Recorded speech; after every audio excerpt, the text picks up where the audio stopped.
Hello! Welcome to the Impersonal Opinion podcast. I'm Chandler Klebs, and I'm here with Jamie Soden, WSD, Yep. George Ortega, Quaid, Logan, and Poffo. And today we're going to talk a little bit about morality slash ethics, because there's been a resurfacing of this topic recently between some of the co-hosts, and everyone has so much to say about what morality is or isn't, whether it's subjective, objective, or all of this stuff. And so we each have a lot to say, so who would like to go first? Let me go first and argue for a biological, psychological, inborn, innate morality that's tied to the emotion of anger. In other words, like in psychology, anger is known as a reaction to a perceived injustice. That's what anger literally is in psychology. So, what happens is like some animal or human being, just picked a fruit off from a tree or something, right? So some other animal comes along and yanks it from them or something, right?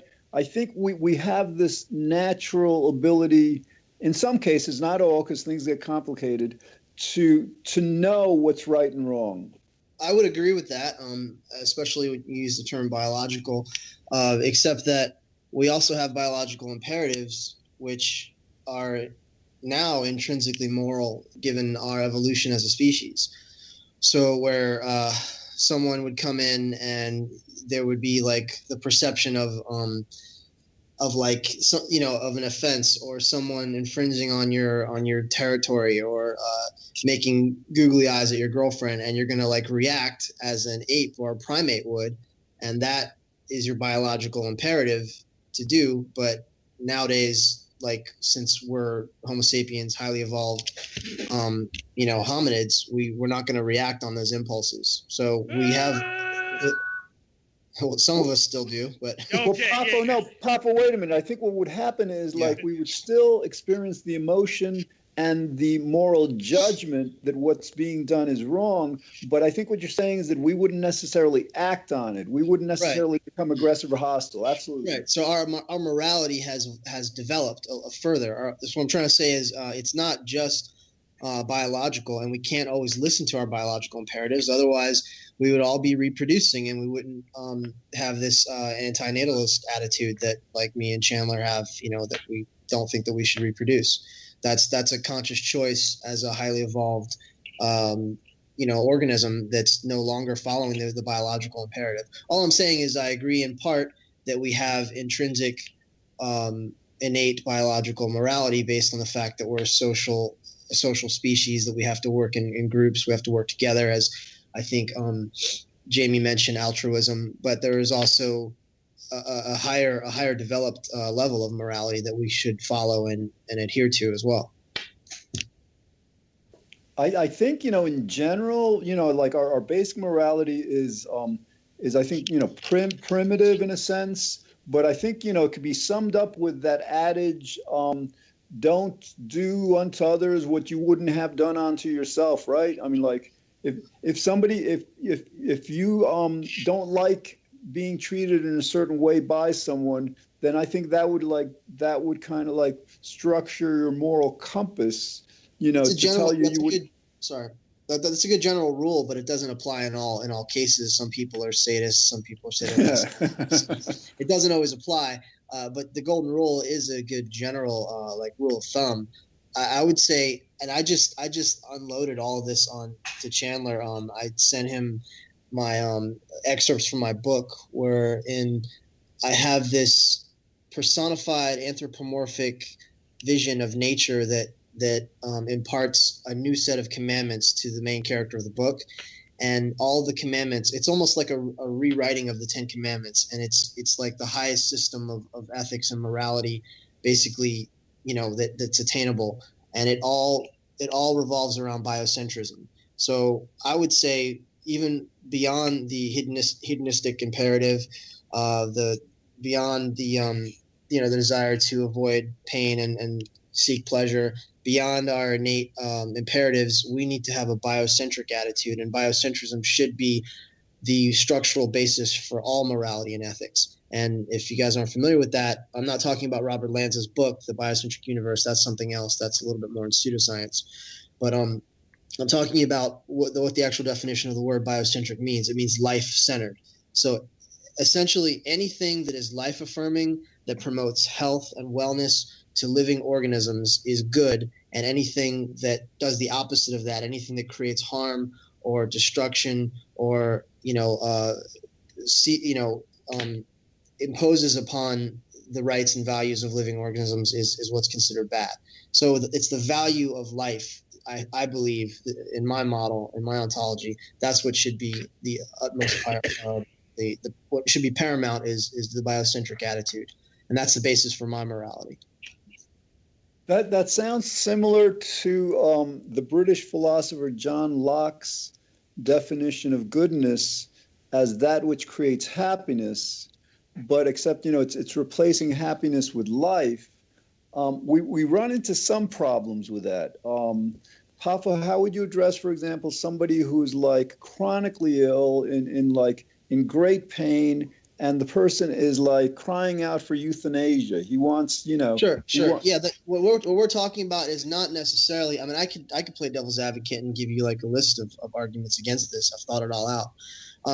In that case, we're not just talking about the extension of physical life. We're talking about the quality of life. We're talking about the experience of that organism. So if a person is in excruciating pain, then the merciful thing to do, the biocentric thing to do, is to end their life. That's the merciful thing to do. We're talking about the experience of life itself. That includes the physiological, in the physiological context, and in the psychological, in terms of psychic pain, emotional pain. So it includes all of that. It's not just physical. Right. So it would be in regards to the well-being of others, right?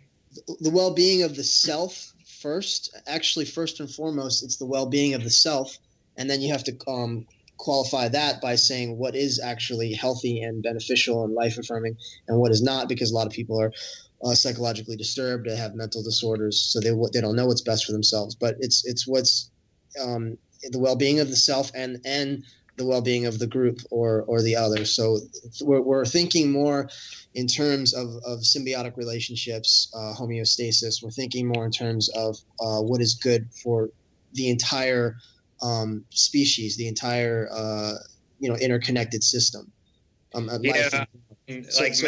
Killing wolves might be beneficial in medieval times because they're dangerous. They're attacking young children. I mean, I'm exaggerating. Wolves were never really that dangerous, but you know what I'm saying. They're taking the chickens. So killing the wolves is the right thing to do. But now, at this time period, the right thing is to protect the wolves because they're a valuable part of the ecosystem. You see, and we recognize that, and we're not in danger of wolves because we live in these structured societies where we're not out in the country, we're not out in the open, and we're not fighting for sort of territorial rights alongside these other apex predators. Yeah. You follow me? Actually, we're trying to get them to thrive because. Yeah, I think what you're also saying. I think what you're also saying is morality is contextual. In other words, like yes. Yeah. Okay. It's not just in terms of causational, it is also contextual, and it is also completely emergent. It is continuously in a state of emergence as we evolve, our morality and our ethics evolve, and they should never be set in stone. The one constant, the one immutable fact is that it should be in promotion of life, in promotion specifically of valuing life above all things. I'm not sure why would you say it's an emergent property rather than something that well, no, I guess so you're saying that like lower life in terms forms, of civilized cultures, in terms of civilized or more highly evolved cognitive higher in terms of higher consciousness, it's an emergent property. It's also an innate quality, but in terms of like the higher life forms, it's right, because like I mean, like for example, I'm not sure. Like we'd have to say explore what you mean by emergent. In other words, like for example, today in our world, most of us, the vast majority of us, eat animals, without regard for the pain they endure in factory farms. So I'm guessing that 200 years from now, the world will probably be vegan. The world will probably be vegan. So but I'm not sure if that's an emergent morality. That is an emergent. Well, listen, let me finish. Awareness. Yeah. The reason I say it may not be is because I think today, people recognize that it's wrong, but we don't have the moral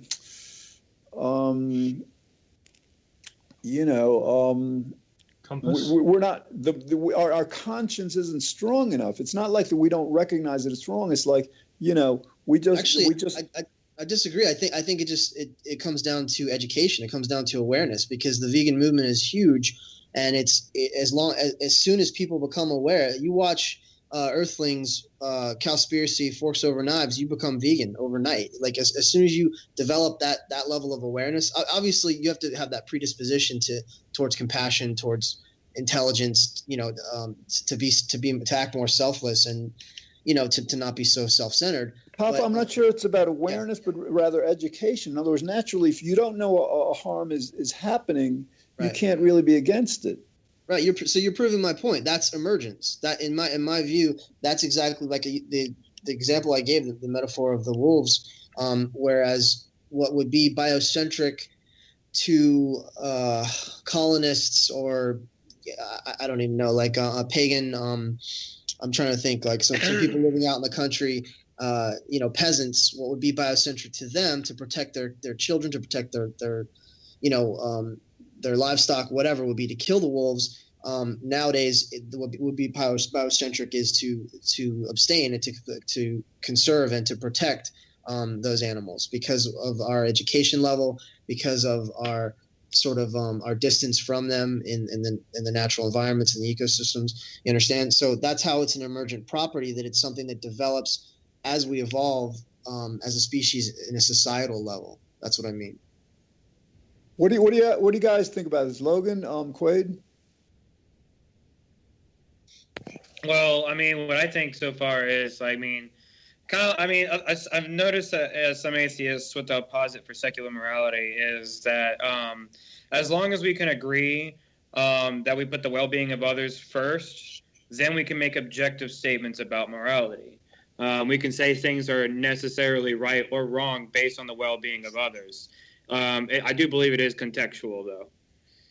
Well, why? I don't understand the focus on others. Like above our own. Shouldn't it be equal? Shouldn't our welfare be equally important to that of others? I think it should be a systems model. I think it should, because what you have is this disparity. You're having this duality. If you think of us and the wolves and the fleas and the mice and the cats and the birds and the bacteria all as part of a system, then you can judge and create the proper distinctions. Because I think Logan was, correct me if I'm wrong, was just kind of saying it as a that's almost like in like a backlash approach. Instead of being selfish, we need to think about others, because people have been selfish for so long. So It's kind of the polar opposite. We're trying to overcompensate for the negative behavior by thinking just about others, but it should be thinking about everyone, because we're all interdependent and interconnected in this system. Mine is a systems model that recognizes all. I think I've mentioned this before, whereas I would take out the cockroach if I could. If they were little babies, I would kill the roaches for my own sake, for my own for sanitary purposes. But I would maybe catch the fly and let the fly go because I can, and it doesn't hurt me. I would not eat the animals because I can eat fruits and vegetables. But if a bear is attacking me to preserve my own life, I would fight to kill the bear. So you understand, it's completely contextual and just dependent on. It goes back to valuing life overall, just the intrinsic nature of life forms that they have this divine quality, and then you base it. You have to be the judge in each and every situation. But you can't say all wolves are evil. Kill all wolves when you see them. You can't say kill all bears. You can't even say let all life forms live. you have to just respect and honor life in a general sense, and then make the judgments given each situation. I'm going to challenge the life component of it philosophically. I mean, personally, I believe that life is valuable, right? But in a certain kind of like logical, philosophical sense, let me challenge that. In other words, like, I certainly can understand how we want to. Hold on, excuse me. Are you challenging it Are you challenging it because you actually disagree? Or you're just going to play devil's advocate? I'm challenging it. Well, it depends. I mean, okay, go ahead. Part of me like agrees with what I'm saying because it's logical. The other part, has kind of like taken the attitude that life, is an inherent good. So I'm not really sure, but the idea is like, with pain and pleasure, certainly what creates pain is bad. What creates pleasure and happiness is good. But what's the reasoning behind, the moral conclusion that life is good? Because life is the conclusion of existence of the universe. That I just had this conversation with Logan yesterday. It was pretty in depth. It was pretty good, actually. I wish we'd recorded it. But life is the penchant of the laws of nature. The forces of nature bring about life. So I deduce that life is what the universe cares about.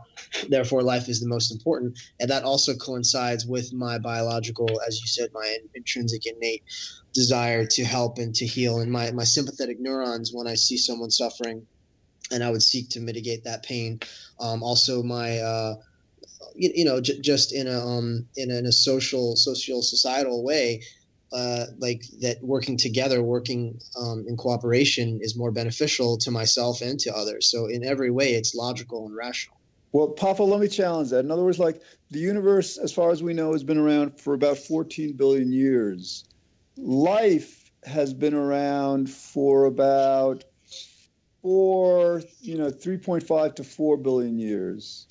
So, like the majority of existence has been without life. That's completely anthropocentric on this planet. You're saying? Not right. Well, yeah. As far as we know, we don't know. On other planets, they could have evolved, died out, gone far beyond us. You know what I mean? So we're just speaking from we're speaking from a good point. All right, but even with that point, we could say that like.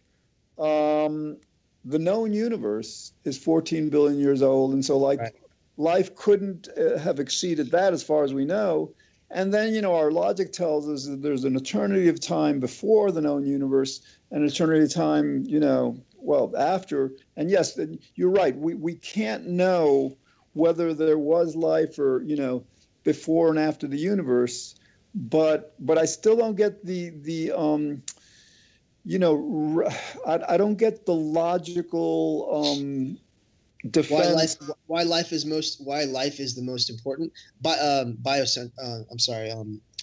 Geocentric was the word I was thinking of. I'm like a stickler for words. Geocentric was the word. That was a geocentric sort of approach, thinking that life has only arisen on this planet and it's taken this long. No, I'm not saying that. I'm saying let's say life.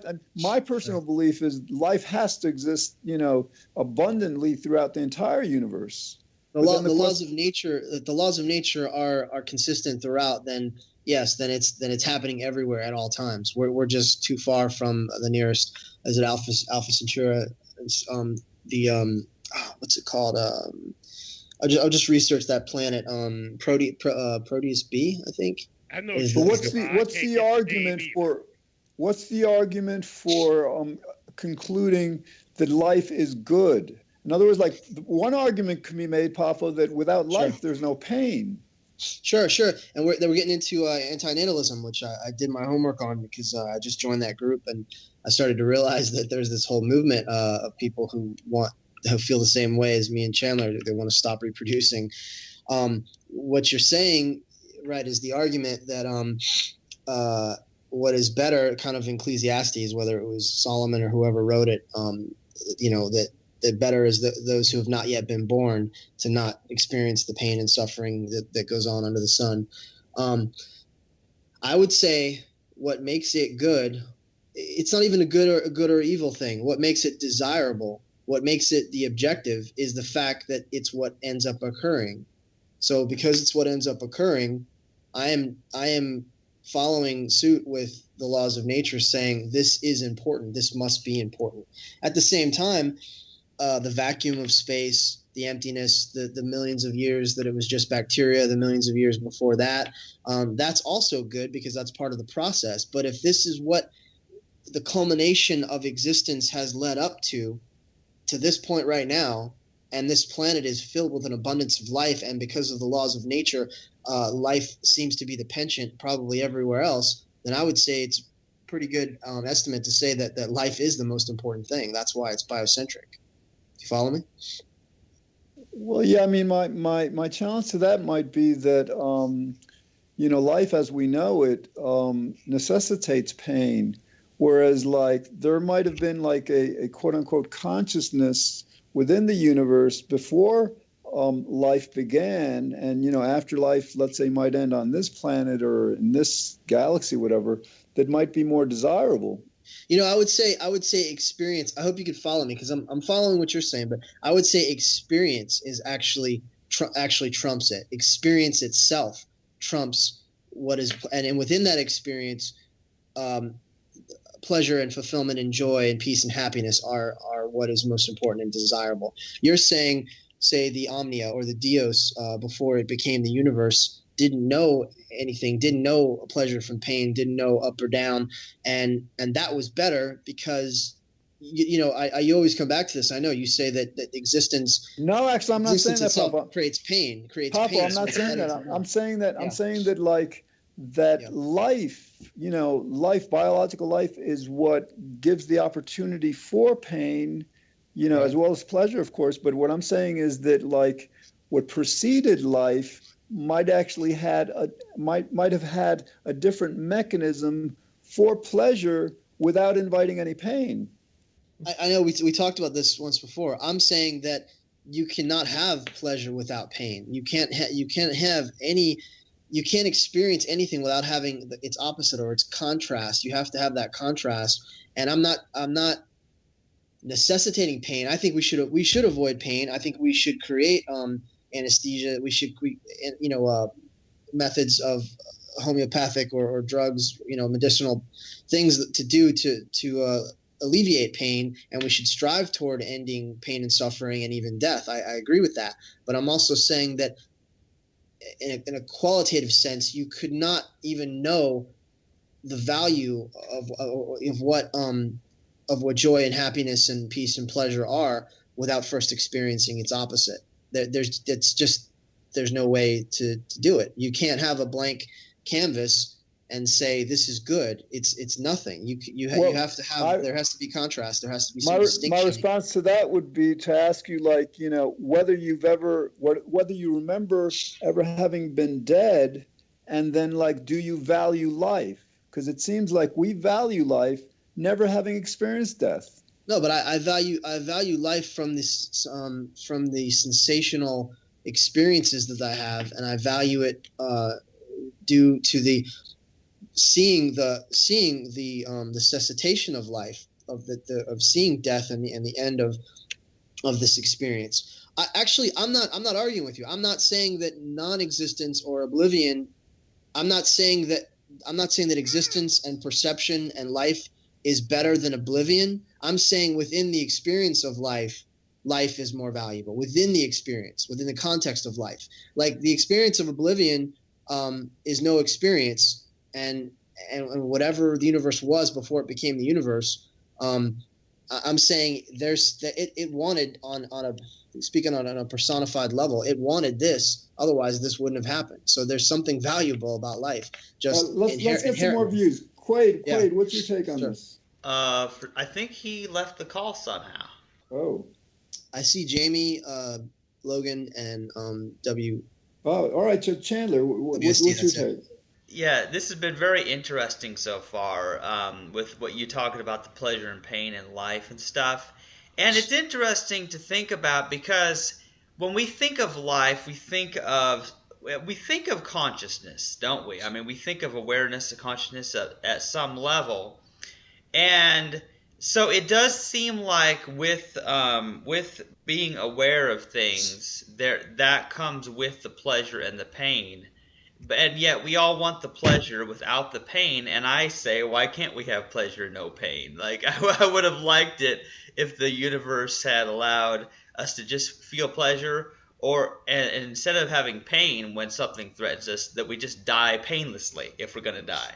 That would have been a lot nicer. I keep saying the same thing. If you had a 4-hour orgasm, it would hurt. Okay, if you literally were in a state of ecstasy, it would no longer be ecstasy. It would be hell. Because anything that continues, anything that is perpetual becomes undesirable. Do you understand? There has to be like you have to have a break from it. There has to be that contrast in order to experience its novelty. I keep coming back to this. Novelty and experience are the prime directives of the universe.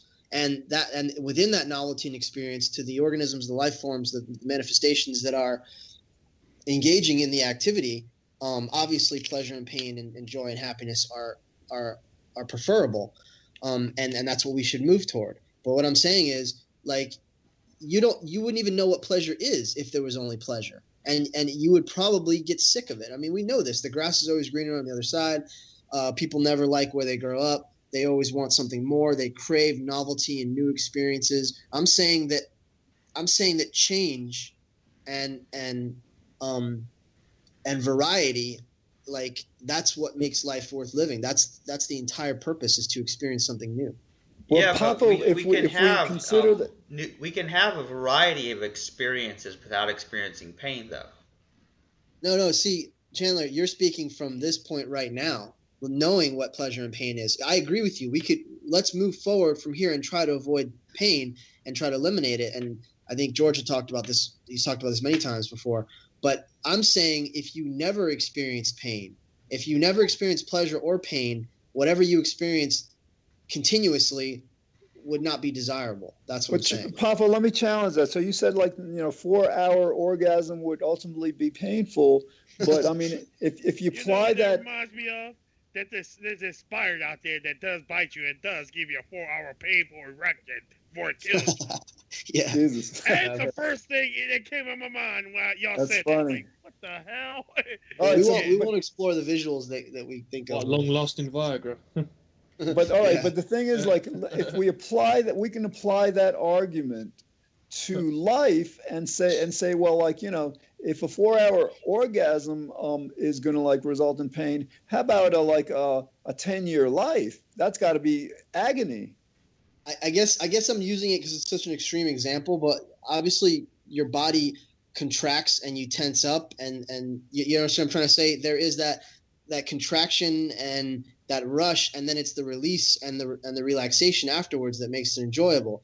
The only reason an orgasm is enjoyable is because of the climax factor of it, and then the release. Let's change gears for a second here. A sneeze is like an ejaculation. It's the same thing. A sneeze is a form of ejaculation. So you go, and then you let it out, right? Well, what if you were only breathing in and trying to get those particles out of your sinuses the whole time? Or what if you were only sneezing and sort of ejecting and erupting that the whole time? Either one would be painful. It's the contrast of the two that makes it a kind of, what's the word? I'm drawing a blank. It's a utilitarian. It's a utilitarian purpose for it to happen that way, and that's what makes it necessary. Is the contrast of those two things, of the heightened elevation of it, and then the release. And so what I'm saying is, if you always had the elevation, if you only had the one, you would be unhappy with that, even if that was what we would term, from our perspective, pleasurable right now. You follow me? Well, I mean, something I think we need to keep in mind here is that there's not absolute pleasure and absolute pain. There is degrees of pleasure and there are degrees of pain. And something I'm curious about is, if pain didn't exist, would that necessarily follow that there's only pleasure? I mean, have you seen that movie? I think it's called The Final Sense. or something like that, and it's got Ewan McGregor and that chick from Penny Dreadful, and they slowly lose their senses. I think starting with the sense of smell, and then I might have this backwards, but then it's like touch, and then taste, and then and their hearing, and then eventually they go blind. And in the end, what they realize is the greatest sense is like love, is like experiencing. And he kind of literally goes through this. They show you like the world and how society is responding and reacting to losing each of these sensations. It's like a global pandemic, and then they lose each sensation, and then with each sensation they learn to appreciate the next sensation, and they compensate, and then at the end they have no sensations except their emotions. It's just very interesting. It's totally like relatable to what I'm saying. What you guys are saying. Like, speaking of sneezes, and he sneezes. No, but I mean, like, I'm still curious though. Like, if we removed pain entirely, would that necessarily follow that there's only pleasure, or is there something? From where we are right now, from right now, moving forward. Sure. If we removed pain right now, I think humans, I don't think it would be healthy. If we removed all pain, I think we would become careless, and we would become sort of apathetic, and there wouldn't be, I think pain is an instinctive, necessary aspect of this experience. I think that well, that's not necessarily what I'm asking, though. I'm asking, if there was no pain, would it necessarily follow that there's only pleasure? That seems to be reasonable, by definition. If there's no pain from this point on, no, there wouldn't be pleasure. There wouldn't just be pleasure, because what creates pleasure is the up and down. It's the roller coaster. It's the up and down. But what we're saying, I mean, like, we're starting with the premise that there's no pain. I mean, you can't say if there was no pain and then say that it would be painful to have no pain. That's a self-contradiction. Yeah, I think, but he's starting from right now, from our experience right now. No, I know. I guess I misunderstood that part, because I was just thinking of, in general, if there was no pain, would it necessarily follow that there is only pleasure, like in general? I mean, it just depends on the experience. Are we talking about a human being, an animal? Are we talking about life overall? What are we specifically talking about? Let's say we engineered an agent, a drug that eliminates our entire experience of pain. In other words, like, we touch a stove, we still get the message to remove our hand, but it doesn't involve any pain at all. So all of a sudden, like, biochemically, we experience no pain, but this chemical, this agent, doesn't touch the pleasure centers. How does that sound? I think, I'm not sure if this answers your question. I think that it would make us irresponsible. I think it would make us, we would end up hurting ourselves as children who are born with this disease, that they don't have the nerve endings, the nerve centers are damaged, and so they get bruises, they get cuts, they get scrapes. They don't realize when they're hurting themselves. I think it's in the experience of this visceral, tangible life, as living biological carbon-based life forms. I think it's absolutely necessary. But like, if you eliminated it, I don't think it would just be pleasure. You would still. Are we talking just sensationally? Because you'd still have desires. You'd still have psychic traumas. You'd still have thoughts. You'd still have things that you're not experiencing. You'd still experience.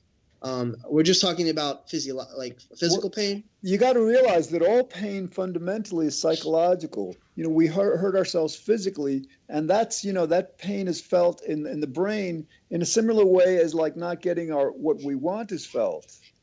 So right. It's translated. I mean, there's a difference between psychic pain and it's all transferred and translated and communicated through our brains, right?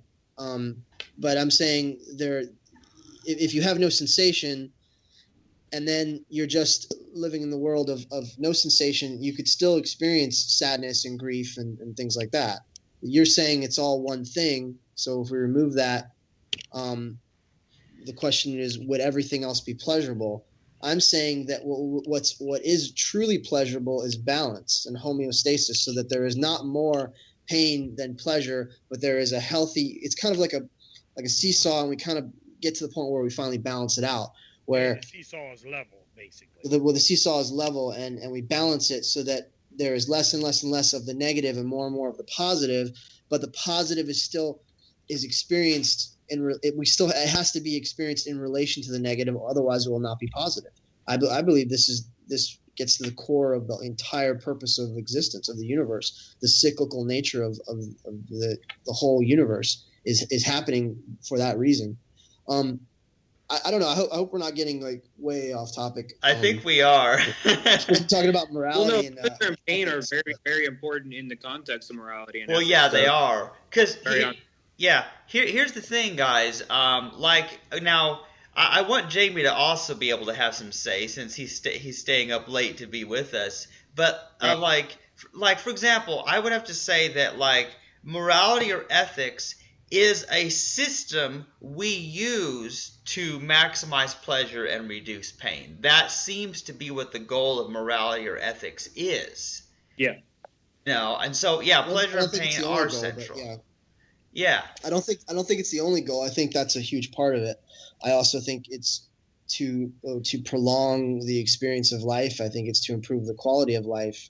You could reduce that back to pleasure and pain, but I think there's more to it that sort of I guess where it's getting kind of muddled up is the different types of pleasure and pain. I think like are we talking about sensation or psychological, physical? Yeah, that's where there is a huge difference there. Like there's the pain of somebody being burned or cut or smashed or whatever, physical pain, which for my purposes is the only type of pain I really care about, because the psychological pain, such as grieving over the loss of a loved one or something like that, I can deal with that. Like psychologically, I've had some trauma in my life, but psychologically over time, I can heal from psychological damage. Whereas that's interesting, Chandler, because everybody I've ever met feels the exact opposite. They would rather have physical pain, which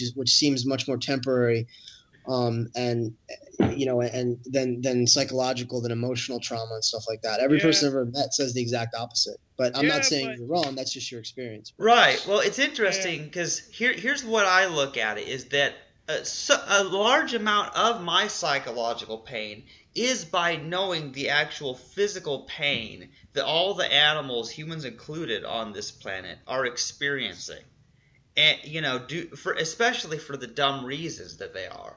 And so, like, to me, I have a hard time believing that without that physical pain that comes when we are bodily injured, without that, it would be very hard to have psychological pain, it would seem to me.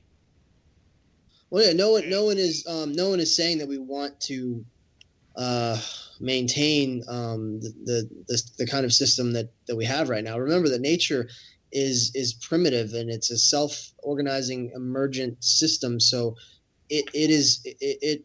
we are smarter than nature on some levels now, and we can do better. Is what I'm trying to say. As products of nature, as manifestations of nature, we can do things in a more efficient, holistic way.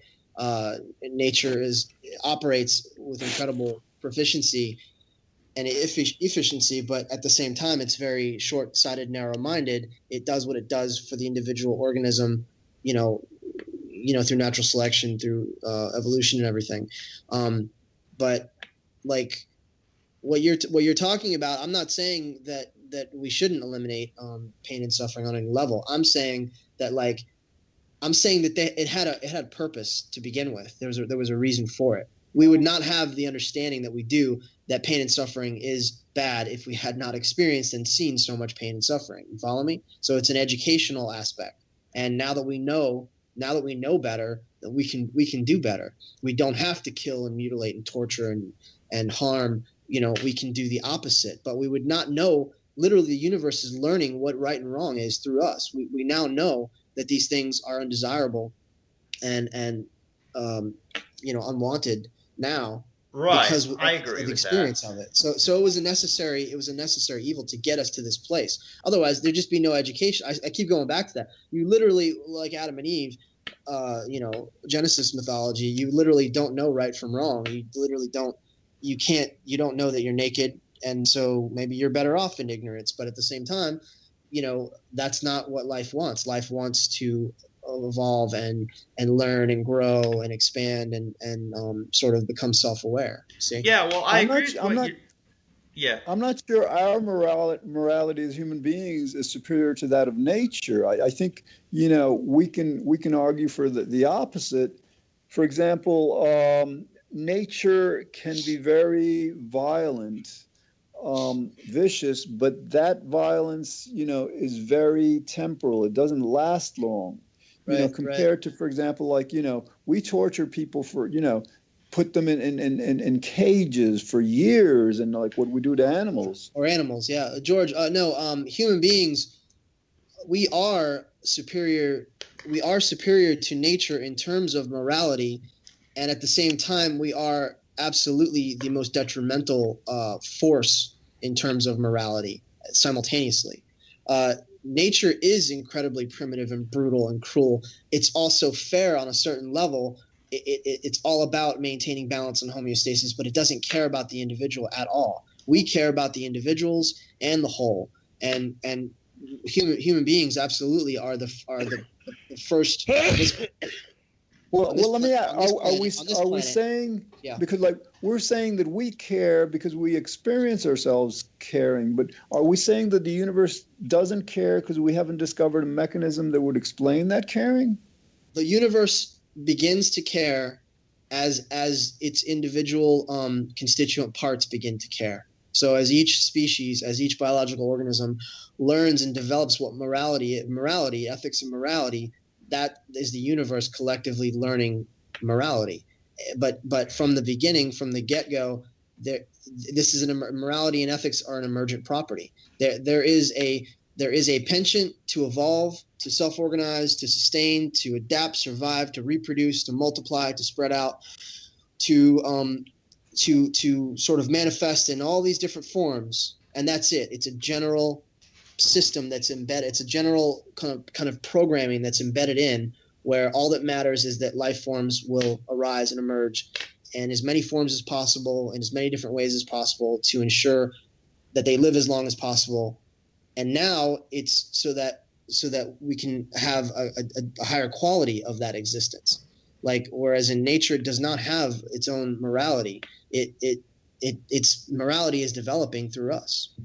Well, I mean, are we limiting that conclusion to this one universe we know of, or would we speculate that any previous universes might have had morality even more superior to ours? Part of my philosophy is to only address what is practical and relevant to the human condition. So I don't even speculate because it's irrelevant right now. All that matters right now is what applies to this Earth, this planet, the biosphere, the ecosystems, human beings, and all non-human animals. So I would say that whether there's a multiverse or not, what existed before or not, this is what we're dealing with right now. So this is what we should focus on.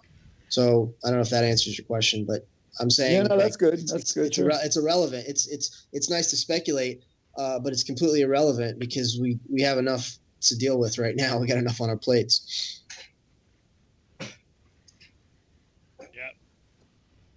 Yeah. Yeah. I'm still here. And see, Jamie has brought up an interesting point before. He that morality is sort of a social thing. Whereas if you're alone, you're the only life form, you're stranded on a deserted island, then it doesn't seem like, rules about how you should treat others, for example, doesn't make sense if there are no others. Well, there's always others. There's always others, and it's both. It's actually both, because your body is a collection of different organisms and different living systems all put together. Even if you're alone and you're isolated, you can't be isolated ever, because the desert island that you're on is either going to have vegetation, it's going to have oxygen, it's going to have water, it's going to have some form of ecosystem. You're never alone or isolated at all, even in space. There's dust particles and it is. Chandler, the other point is we would be including ourselves. In other words, if we harm ourselves, that would be morally wrong. Well, yes, yeah, absolutely. Yeah. Yes, that should come first. Our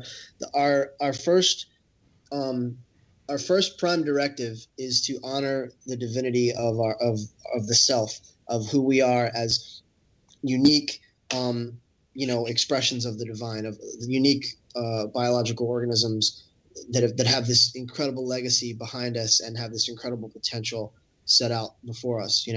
So we have to honor, our intrinsic life essence first, and we also do that by honoring others, because we recognize that we're all interdependent. That what I do to others is I'm essentially doing to myself, because everyone else is really another aspect of myself. Yeah, that makes sense. I don't know if Jamie's with us because I haven't heard him yet. Yeah, I'm still here. I'm just listening to your conversation. It's, okay. Interesting. Yeah. Okay. Butt in whenever, man. Don't let me dominate. It's all right. What I would say to that though, if you're alone, there's not an obligation to, towards other people, because if there's no other people, then hate or love become meaningless. You know what I mean? Hate and love, you said? Hate and love? Yeah, hate and love become meaningless if there's no other people and stuff. Well, there's always other life forms, though. There's always other life forms around. So for as long as we don't get into a nuclear war and stuff like that, yeah. Right, but again, so these scenarios, would they ever apply? I mean, if we're just speaking in a philosophical sense, I would say that there's never a moment where we're disconnected from other aspects of the whole. So.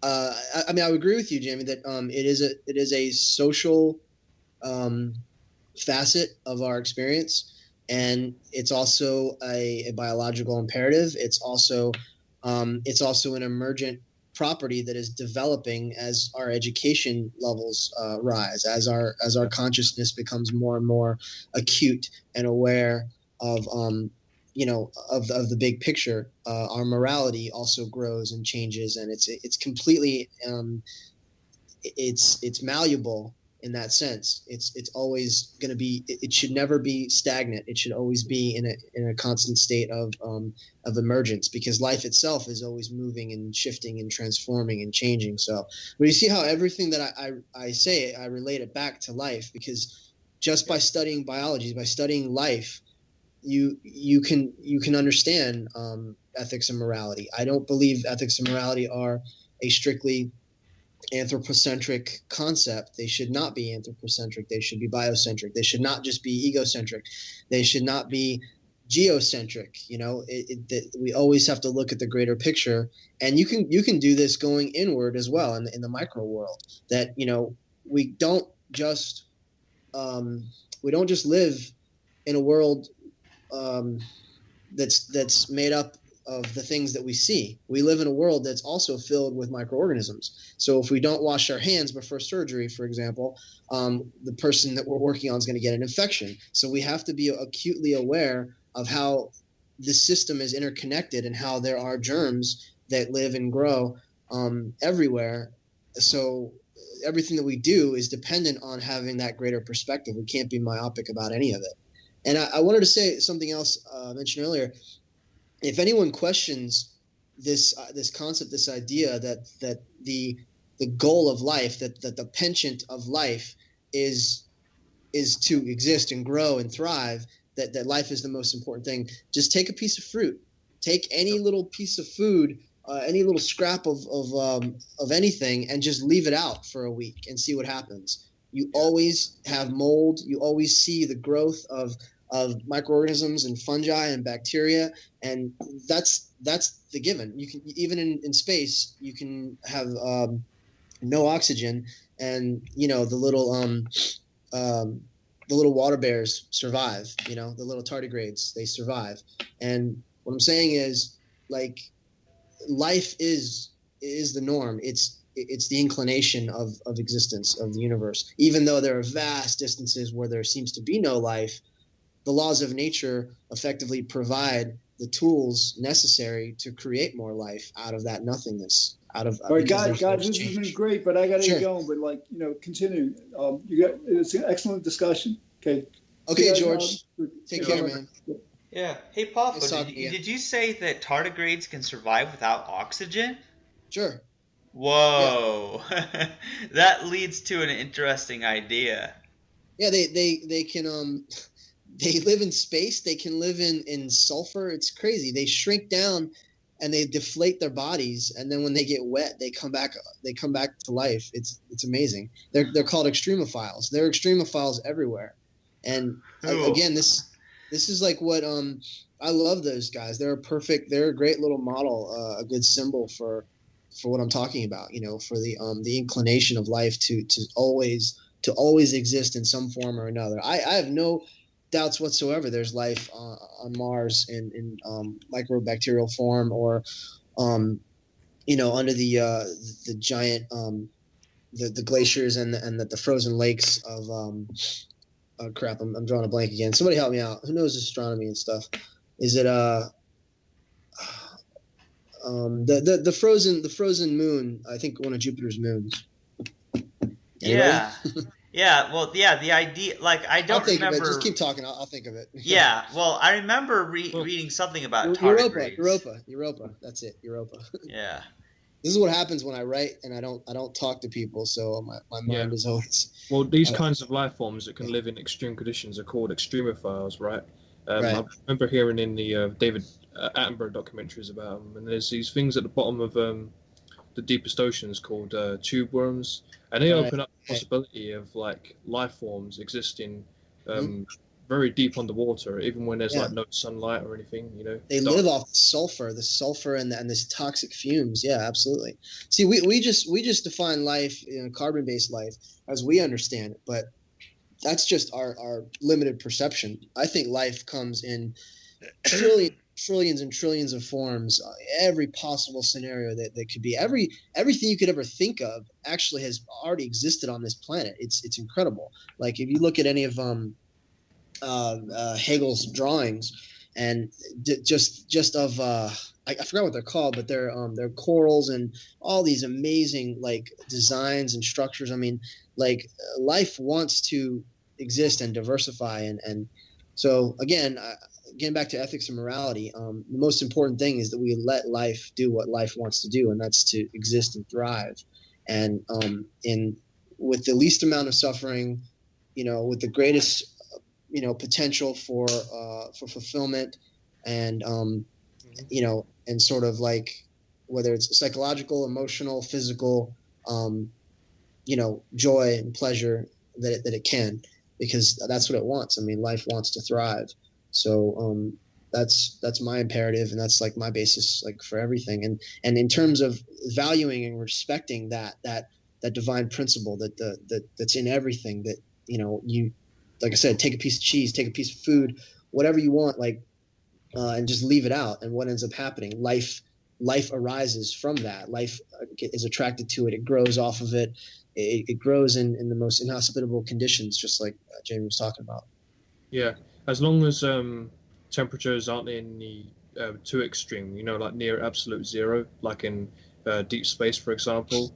Like as long as you have some thermal energy, you will have some life. Like sure, but what's happening? What's happening in deep space? You have comets and you have meteorites that are traveling, and they're carrying bacteria and stuff. And through panspermia, you have the same process. So to me, that's just to get to point A to point B. That's just moving through seemingly emptiness and nothingness to it's just part of the process, because the forces, the cosmic forces, these incredible clashes of energy and power and dust and thermonuclear reaction that are taking place at all times, it's all part of the process. And besides all that, I mean, go beyond, man. Dark energy, dark matter, like literally the most powerful things in the universe we can't even detect, we can't even see. It's in the spaces between the atoms that there is the most power and influence. So it's everywhere, man. It's on every level. Like fundamentally, there is power. There's movement. And that's actually one of the things that qualify what life is. The qualities of life. One of them is movement and transition and changing shape and form from one thing to another. That life isn't static. Yeah. What I find very impressive is that even though Europa is so far away from our sun, it's still able to get heat from Jupiter's tidal friction. When it orbits so close, it creates like a stretching of the core, of Europa. Right. It gets its warmth from the core, from its own core, right? Yeah. Yep. Yeah. So there's huge potential for life there. We should be exploring our solar system, man. I mean, Titan, Europa. What's the other one? There's at least, methane, isn't it? What's that? Titan's got methane, isn't it? Yeah. I mean, the entire surface is like a huge sheet of ice. Yeah. Is it Titan or Europa? You're talking about Titan. Titan. Yeah, Titan. The atmosphere is toxic, but at the same time, there is a level of atmosphere there that can be what do you call it? We can go there and we can create an atmosphere that's similar to Earth's. Yeah, terraforming. Terraforming. Yeah, that's it. Yeah, it'll be possible real soon because SpaceX is supposed to be sending some astronauts to Mars in year 2026. So that should be interesting. They're going to start a settlement there, and they're going to live off the minerals and the ice that's there because they're going to turn the water. It's in the form of ice right now. You saw The Martian, right? I mean, with Ben Affleck. Not Ben Affleck. Matt Damon. Sorry. They were doing it. If you see it in the movies, if it's some kind of a concept that filmmakers have created, then it's absolutely possible that it's probably going to happen in the next 5 years. Like in the movie Total Recall. Yeah, exactly. a lot of scientific stuff there. Yeah, exactly. Except that super elevator that bored their way through the Earth. I don't think we're going to come up with anything like that. Yeah, I was just watching something on how Arnold and the girl, how their eyes bug out and stuff, and how they. No, I'm talking about the new one. The new one? Yeah, I'm talking about the new one. That was kind of forgettable. Guys, isn't this funny? Like seriously, isn't this funny how we get talking about morality, and then next thing you know, we're talking about all the different types of life forms that could survive in other places in the solar system and science fiction movies. Well, that's me, man. I tend to wander, and one thing kind of leads to another. So I know you want to keep the focus. I mean, just reel me back in. And but once again, everything is connected. Yep. Yeah. And here's an interesting thing. Earlier you mentioned how it's not good to, I think, have a fixed morality or something.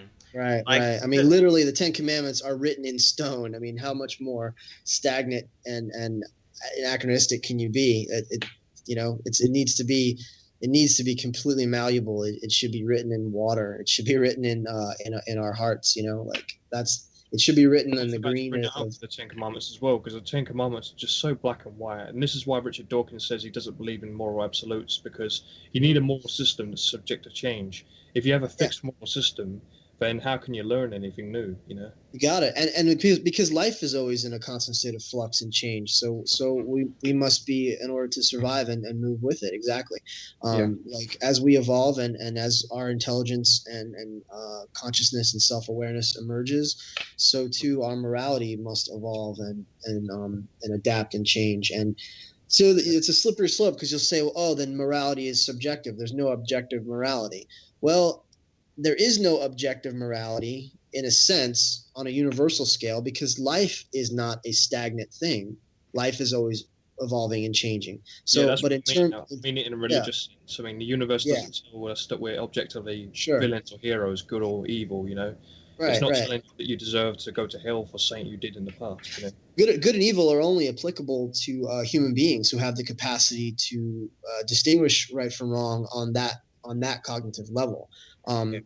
Obviously, animals avoid pain, and they have a level of sort of morality that they operate with, but I wouldn't call it morality. I would just call it instincts, survival instincts, and altruism. Altruism, yeah.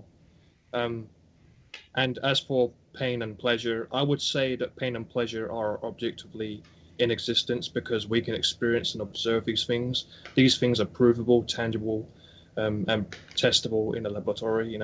So yeah, they are objective realities, pain and pleasure, but they're all in relation to the organism and the individual, because watch the Hellraiser movies, or check out any kind of fetish porn, and People are getting off on their in their minds, their neurons are switching it, and so they're getting off on the pain aspect, and it feels pleasurable to them.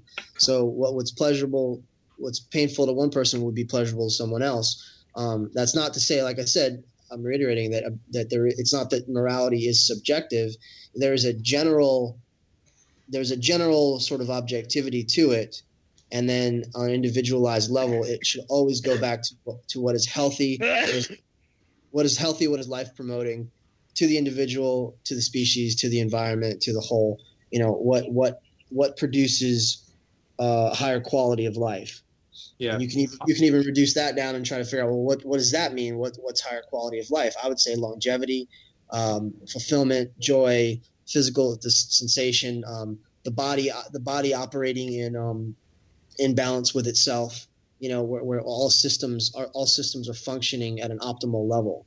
That's how we discussed other life forms that exist on other planets. I mean, even though astronauts are going to go onto Mars and live off the ice, to make their oxygen, to make their drinkable water, they'll still have to cooperate with, their co-workers and stuff. Otherwise, if they don't cooperate, then their plan for survival is just going to fall apart. Yeah, it's all about it's literally all about like coexistence and cooperation. That essentially, nature operates using both. It's in competition with itself until it recognizes that cooperation is better, and then as it recognizes that cooperation is better, altruism and cooperation, homeostasis becomes the norm. So symbiotic relationships become the norm. It's just too primitive. I think What's that? I said survival of the fittest, as in terms of competition. I think that's like too primitive. We need to be cooperating with each other. We're way beyond that. We're way beyond that. That's the way. I always say lower and higher, but I mean in a cognitive sense, lower life forms operate. They literally fight against their own. They fight against the other. They fight against the outside forces. They fight for mating rights, for territory. Yeah. But all right? Humans are species. We learned how to cooperate. What's up? WSD wants to say something. What's up? Not exactly. Okay. Because we enlighten me. If we learn to cooperate with each other, why are we still fighting one another? Why are we still having these wars? I mean in an overall sense, that's the direction we're moving toward. Obviously, we may destroy ourselves because of these primitive tendencies. But I'm saying when you look at evolution, when you look at primitive, much more primitive cultures and how we've just in the last 300, 400, 500 years, we are evolving. So we say we're not as bad as we used to be, basically. Right. We're moving toward a. I still feel that we're a violent species, and it's just absolutely. Because to me, it feel like we got smarter, but it feel like we got creative on how to hurt each other. Like, why are we still building nukes? Our ethics, morality, our ethics and morality have not evolved in tandem with our intelligence level, with our technology. Our technology and our intelligence level has not evolved in tune with and in balance with the other primitive aspects of our psyche. Absolutely, like Chris Hitchens used to say, our adrenal glands are too big. Our frontal lobes is too small. We're a chromosome away from a chimp, and it shows. And so it's because it's a process. I mean, you got to look at it, step back and look at it. It kind of starts and stops, and it kind of a jagged road that kind of goes in every direction, and whatever is successful works and whatever doesn't. And so look at it, the whole scale and scope of things. We are evolving. It's just a slow process, and we're right in the middle of it. Yeah, it's like Jeff Ruskin says, though. If you use the scientific method, then people will learn that learning is an ongoing process. Who said that? Who are you talking about? Fresco. Yeah, right. Yeah, it's an ongoing process. I'm 100%. In agreement and accord with PJ and Fresco. Absolutely. Yeah. That those guys, like everything that they've talked about, everything they represent is exactly the way we should structure our world. And even what Dawkins says, I mean, they say he's just like a snide British prick, but I mean, he's right. We need to intelligently design our society, our culture. There is no intelligent design. Well, I would disagree. I would say that's embedded in nature. The penchant and the potential for intelligence is always there. But it's like I was just saying before, that nature is cruel. Nature has no real morality, but morality has arisen from nature. We are nature. Remember, we are products of nature. So nature has morality. Every human being that thinks and feels and experiences, sympathy and empathy, that's nature showing its ability to express and exhibit morality. So and that's why I find that cooperation helps us survival, because if you have competition and you go around killing people, then you're that much closer to extinction, right? So. Yeah, you read I'm sure a couple of you guys have read my article on the naturalistic fallacies in human evolution. That's competition was nature's way. That was nature's primitive way to get us to this point. Now that we're at this point, we can do better. We know that we can cooperate. We know that we don't have to. I mean, I had a cousin come live with me. I mean, here's an anecdotal story. I mean, really quick, who was from the Bronx, from New York, and everywhere we went, man, he was like, "What the fuck are you looking at? What are you looking at? Like, that guy's staring at me." I'm like, dude, there's just people walking by. It's nothing personal. He was so in that mode, engrossed in that fight or flight, that he couldn't even stand if someone like looked in his direction. He took it as a front. He took it as a threat that they wanted to fight him, or they had a problem with him. And so he was in that defensive. I mean, that's a human being living in the 21st century. So think about it. I mean, like, we're still, kind of trapped in that primitive, survival mode, living according to sort of naturalistic laws. And we need, but yet within the structure of society, we can educate ourselves and we can rise above it. We can move beyond that. And now he's like a father of 3 kids, and he's like UPS guy, and he's a super nice guy, and he's a great family man and a great dad, and he has dogs and cats, and he's just like this lovable person. But because of his, and you get this, I know you get this, Jamie, because of his environment, because he was raised in the Bronx, because he was raised around a lot of like mafia and gangs, and always had that kind of had to always keep his guard up. He was responding to his environment. He had to be tougher, stronger, and more, because have his guard up. Gangs as kids, they grow up in very rough areas where they're in tough competition with another person.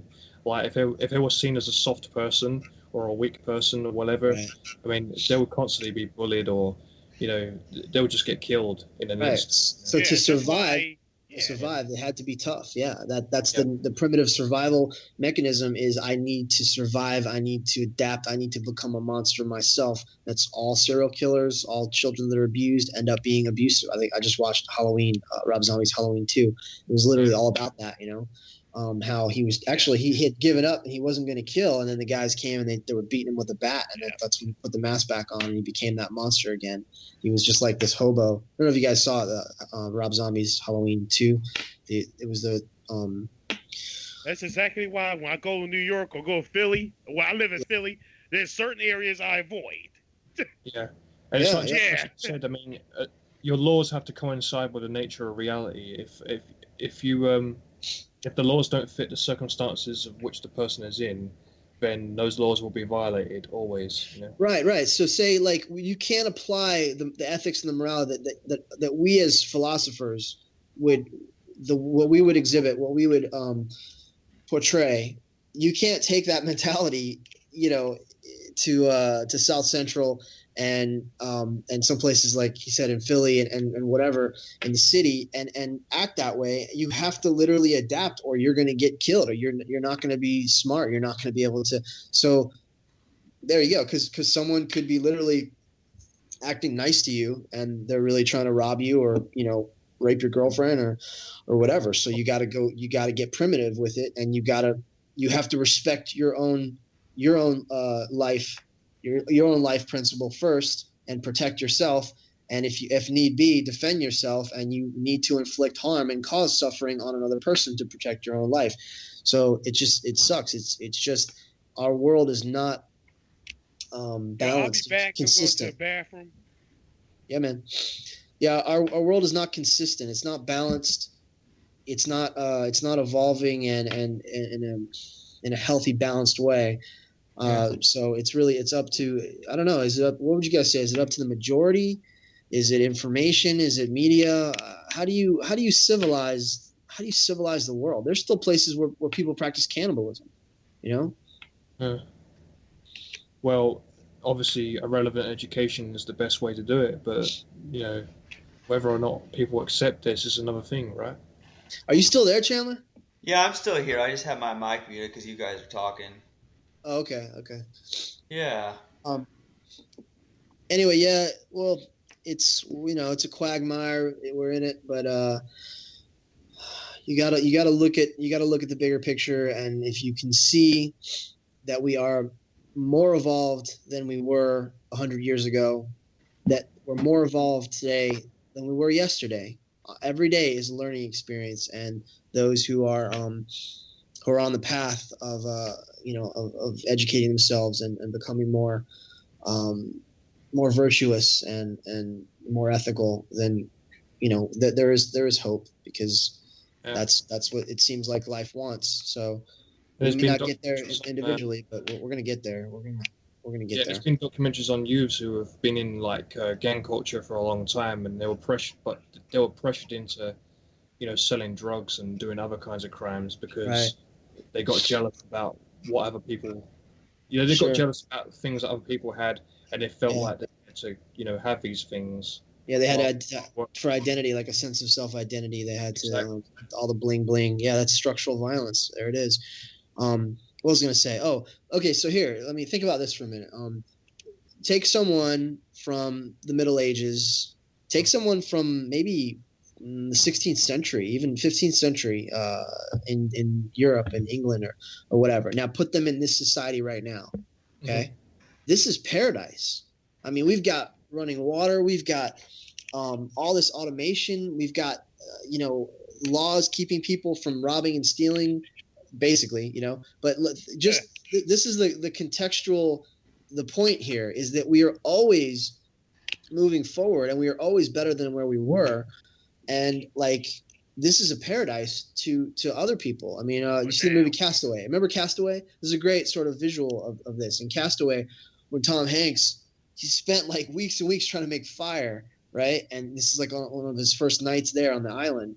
And then after he goes through this whole entire ordeal, he's back in the States. He's back in civilized society. He's looking at this huge table laid out with all this food and crab and lobster, and then he just picks up one of those what do you call those little extended lighters, and he just lights it with a click.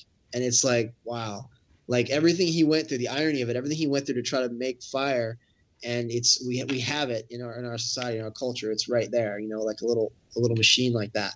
And he liked ice a lot because he could never get ice on the island. So he learned to appreciate these things. Again, that goes right back to my point, man. We would not have any level of pleasure or enjoy things if we didn't have some form of, if it wasn't absent in some form from us. In order to achieve it, sometimes achieving it and striving for it is the joy. And then even when you get what you want, it's not as enjoyable, and then you move on to the next thing. I go through this all the time. Some days I don't eat. I'm just too focused on writing or whatever, and I'm super hungry, and I'm thinking about what I want to eat, and I get catch a smell or something that I want, and then I go somewhere else, and then I end up smelling something else. I don't even want what I originally wanted, or when I get what I want, if I go out to eat or something, it doesn't satisfy me, and then I'm looking at what the person next to me has, and theirs looks better. So it's this. There's the constant drive for the novel and the new experiences. I believe it's a completely psychological thing that, we will literally crave whatever it is we don't have, and whatever we create in our minds to be the ideal. And then when we get that ideal, if we have it long enough, we won't appreciate it anymore. Then we have to move on, and we desire something else. That's the nature of life. That's the nature of existence, is to crave novelty. whenever a poor person steals, or whenever they get jealous about what other people have, it's like you said, it's structural violence. They're not bad people. They're just products of nature and nurture, right? So. Yeah, I see Paffo's point. How people, they tend not to appreciate what they already have. They're always wanting something new. They're always wanting something more.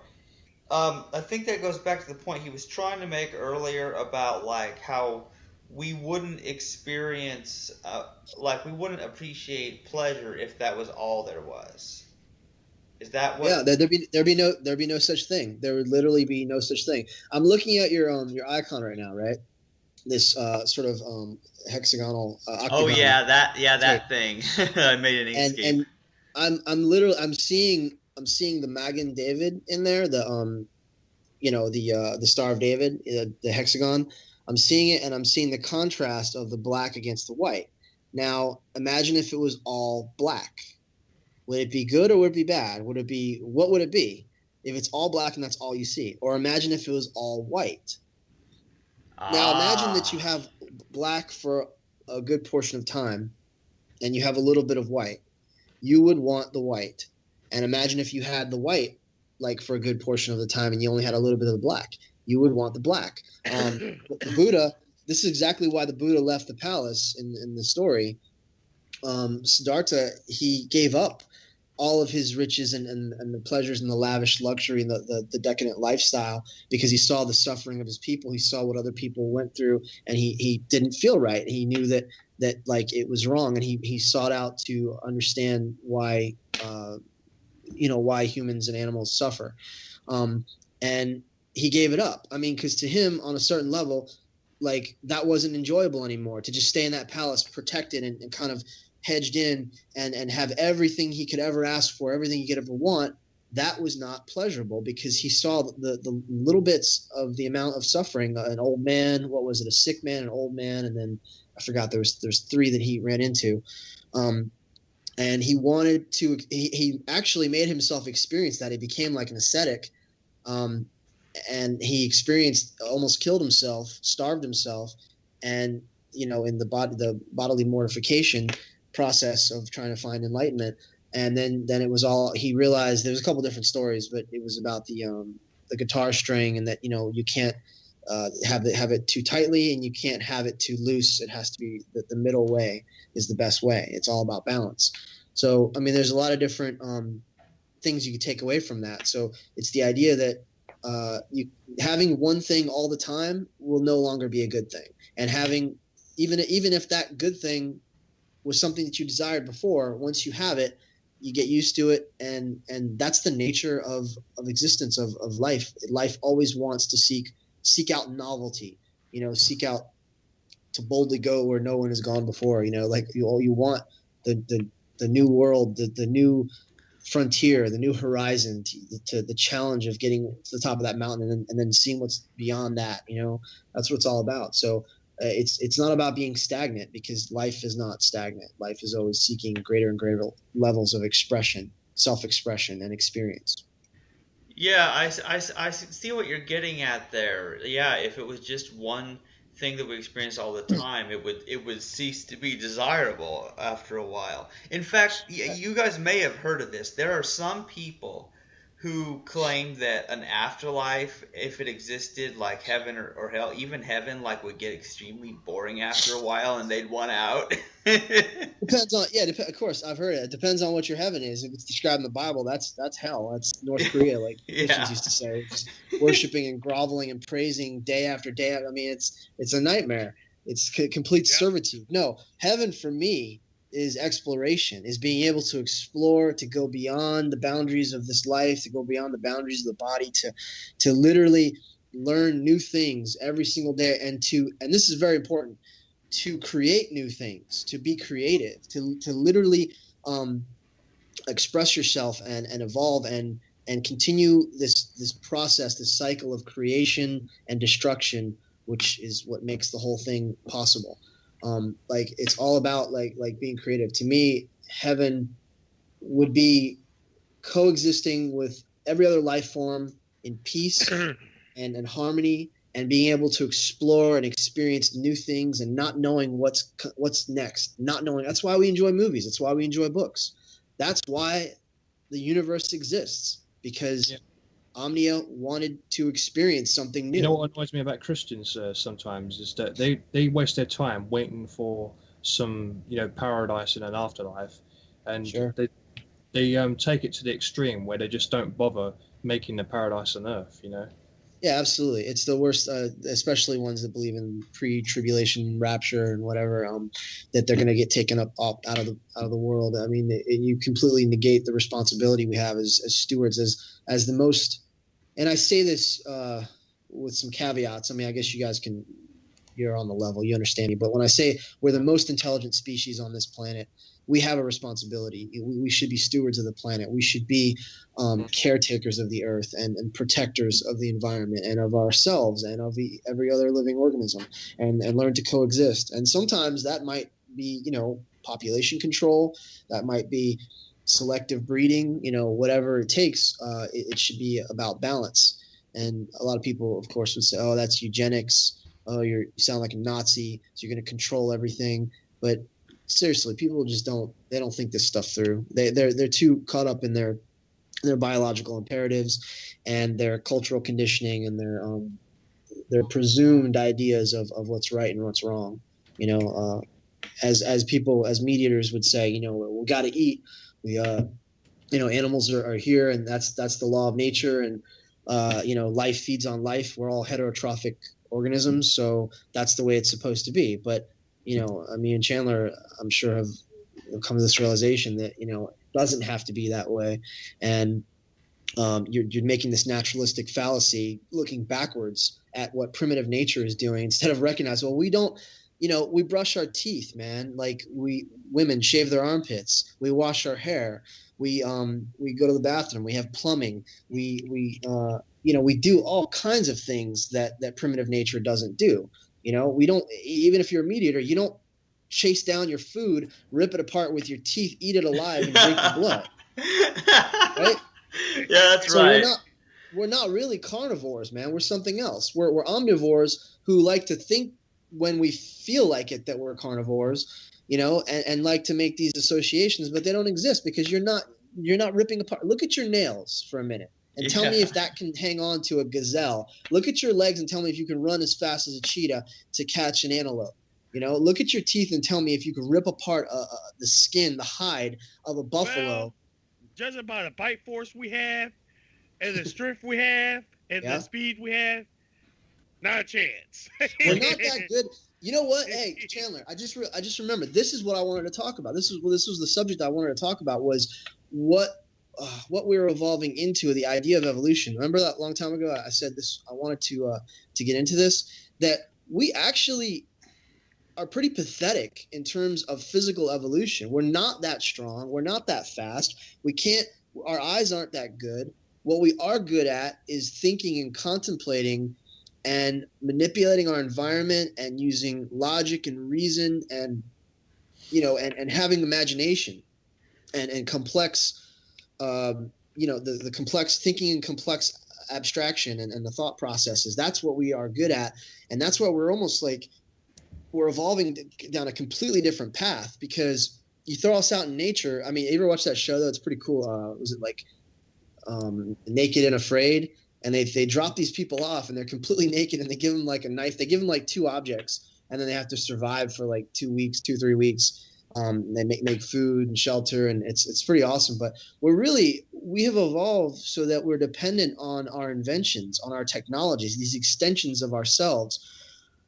I'm starting to sound like Jason Silva. He goes off about all this, about transhumanism, how technology is like the extension of ourselves, and how we are no longer, we're like an avatar. We're like these weak little worms sort of inside the shell of everything that we've created. Right now, we're using extended ears right now to listen to each other, extended ears and extended voices.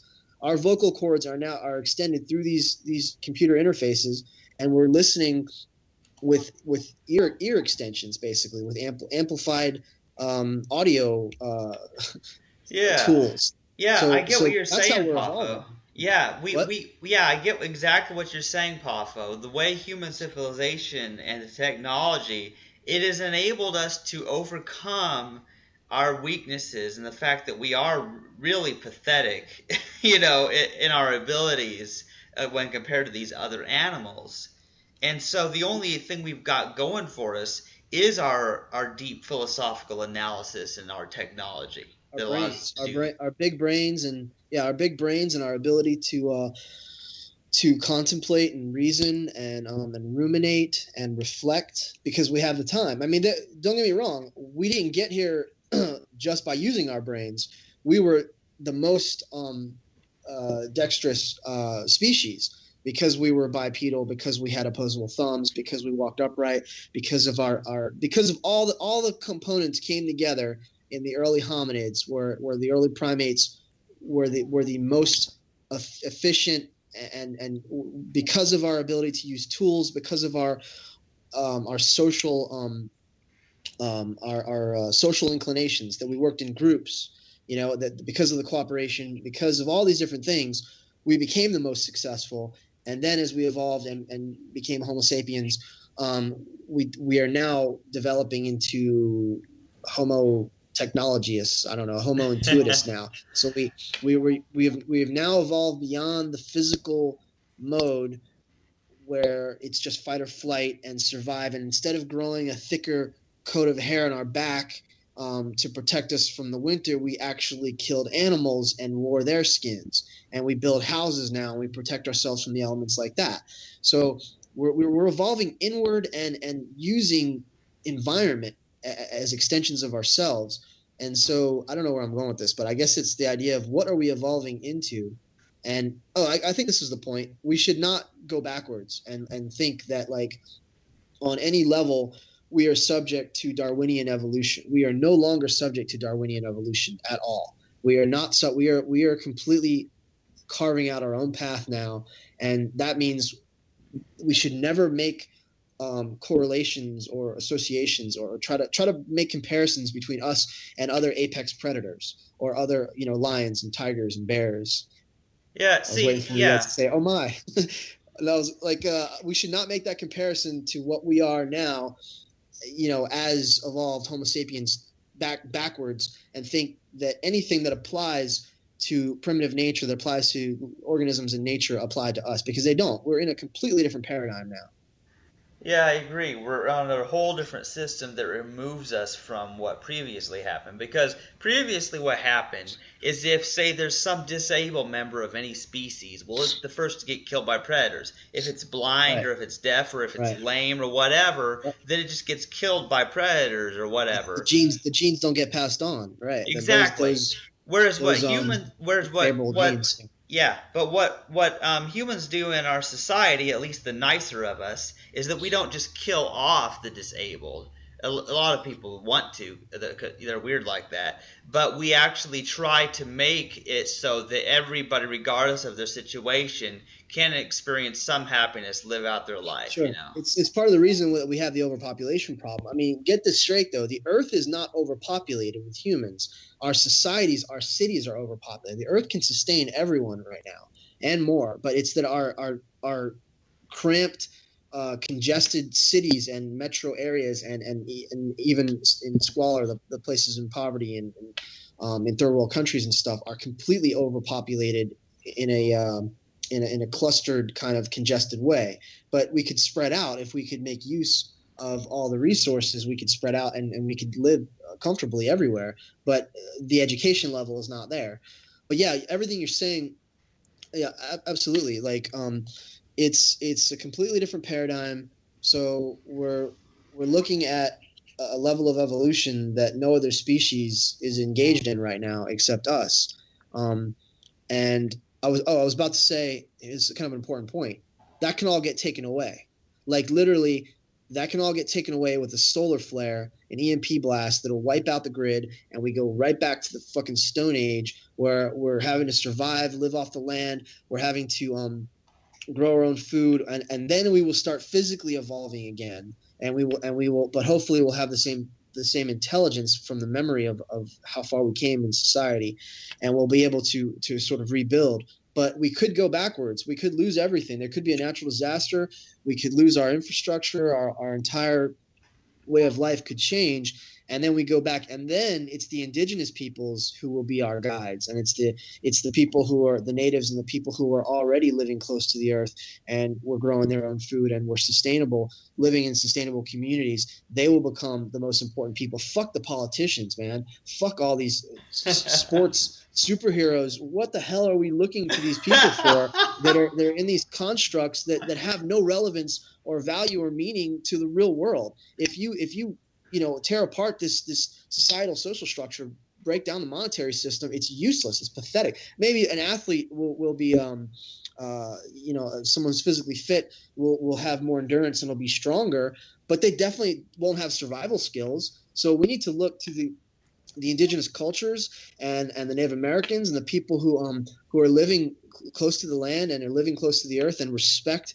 plants and animals and understand like herbalism and can grow their own food and can build shelter and can basic survival skills and foraging skills and things like that. That will be the currency. That will be the most important thing. And our society is completely backwards, and we're not ready for that, like, at all.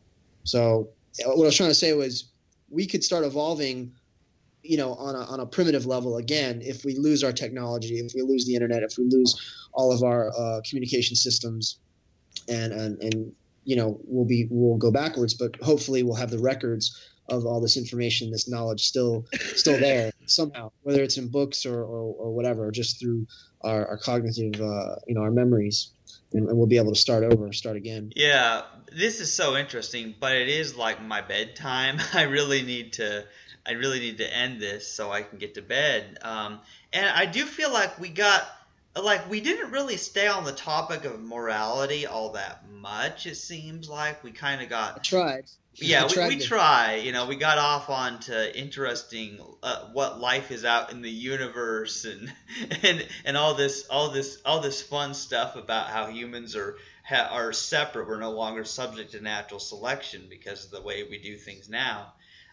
So yeah, it's all really cool stuff though. So I'm still not exactly sure how to title this episode. So maybe somebody can send me suggestions about that. But yeah, was there anything anyone else wanted to say before I end this one?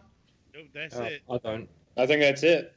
Yeah, well, all right. Well, we talked about. Well, thanks for having me on, Chandler. Thanks for. Oh yeah, it's always fun having you on, Poffo. Even though we tend to get off in some kind of weird lane whenever you join us. Hey, as long as it's educational, as long as somebody's going to get something out of this, even if it's not you guys, even if it's the people who listen, as long as the voice of reason is getting out there and it's helping people to evolve and educate themselves, to further the evolution of our species. That's all I care about, man. Yeah, well, I know I sure enjoyed it. I did too. I just enjoyed listening. That was good, guys. Yeah. Okay, well, you've been listening to the Impersonal Opinion podcast, and we started out talking about morality, and we got into a little bit about pleasure and pain, and some new perspectives were brought up that I'd never thought of, such as, like, it wouldn't be pleasure if that was all we had. So yeah, I mean, I sure hope you enjoyed this variety of topics that we talked about in this episode. So I guess you can comment and send us your questions and stuff wherever I upload this. Thank you for listening, and goodbye.